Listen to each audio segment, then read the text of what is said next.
Hi, it's Saturday, April 23rd, 2016. I'll be talking about Andrew Jackson today, and I will focus on history and the Battle of New Orleans. I think very few people, you know, realize don't very few people realize the importance of the Battle of New Orleans. But before I get into that, yeah, the reason I'm doing this is because there's a lot of controversy right now because it's been announced by the U.S. Treasury that Andrew Jackson will be taken off the $20 Federal Reserve note and replaced by Harriet Tubman, who was an abolitionist. She was born in 1822, died in 1913. Former slave, abolitionist. She helped other slaves escape to freedom, which is a good thing. And I'm not even going to talk about, Harriet Tubman and, slavery, because that's another subject. But I do want to focus on Andrew Jackson. A lot of people rightly point out that he did not renew the charter of the Second Bank of the United States, which was the Central Bank of the United States. I think it was in 1836, if I'm not mistaken. And the other point that people make is that, he was, anti-central bank, and that he would actually probably be, relieved or happy to see his photo taken out of a debt instrument issued by the Third Central Bank of the United States. It's not called that, but it's the Federal Reserve System. They knew that in 1913 people would not accept it being called the Third Central Bank of the United States, so they did a PR exercise and called it the Federal Reserve System. But yeah, the Battle of New Orleans, in my opinion, is really important. It was fought, in 1815, early 1815, and but the skirmishes in Louisiana with the British, basically, it was a war with the British. Started in 1812, and very few people remember. The British try to basically destroy, I think, the United States. It started as, small war, but they went all the way to Washington, D.C., and they burned the White House, the British. So the American experiment was in peril, especially in Louisiana, which had become a state in 1812, April of 1812. And Louisiana was very important, and New Orleans, because Louisiana was on the mouth, a 100 miles from the mouth of the Mississippi into the Gulf of Mexico, and it was a hugely important port, for the young United States, who had purchased Louisiana from the French a decade earlier or so, and now the British, they were, still fighting, the war 1812, and they had their eyes on New Orleans, and they wanted to take over that port. And I've got a book here that I haven't finished reading it because I've got quite a few books that I read, but it's a book on Andrew Jackson by H.W. Brands.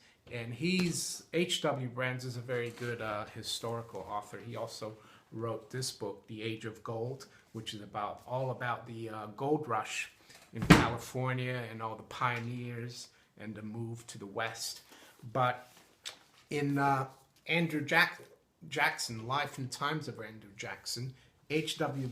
Brands, on page 257, and I quote now, let's see, the United States was a novelty in world affairs, a country founded not on kinship or shared history or language, but on an idea that people could govern themselves. The English didn't reject the notion entirely. Their parliament was premised on just such thinking. But British self-government was restricted to the responsible classes, unlike American version, which was rapidly evolving from republicanism to democracy, a And democracy was dangerous, whether practiced in North America, where pushy Democrats would perennially grasp for more land, or imported to England, where the lower classes would get unsettling ideas. New Orleans was a test for the American mode of political organization. Its polyglot population shared nothing of history or language or culture. If the American idea of self-government could work in New Orleans and the state of Louisiana, it could work anywhere. The thought was appalling. So, yeah, I mean, most people think that, the United States defeated the British, in 1781, Battle of Yorktown, the American Revolution, and, America became independent, and it was smooth sailing, but it wasn't, in 1814, 15, America, the experiment, was greatly under threat. And, if you can think of America then, it was half of what it is now continentally. It was just, from the East Coast to the Mississippi, Louisiana, area, Midwest. There was no Colorado, California. That was still to come. So you could argue, if Andrew Jackson, General Jackson, hadn't defeated the British in New Orleans and the surrounding areas, would the United States of America be as it is today? So the point I'm trying to make, yeah, he might have owned slaves, but a lot of the founding fathers and presidents did own slaves, as did this man, George Washington. This is a good book as well, An Imperfect God. He had a huge plantation in Virginia, him and his wife, and they had hundreds of slaves. I'm not exactly sure how many he had. He did, free his slaves when he died. That was in his will. But his wife kept her slaves. So, yeah, if we're going to go and criticize Andrew Jackson, say he was a racist and a slave owner, yes, he was. But, so was almost everyone else back then. And I'm not justifying slavery or anything. I'm just trying to be objective about Andrew Jackson. So one point I'd like to make, though, that in 1812, the first Bank of the United States came up, the charter came up for renewal. And the Americans didn't want to renew it. And some people argue that the reason the British, the War of 1812 started was because the British interests wanted, the charter to be renewed, because a lot of the shareholders probably in that bank were European money.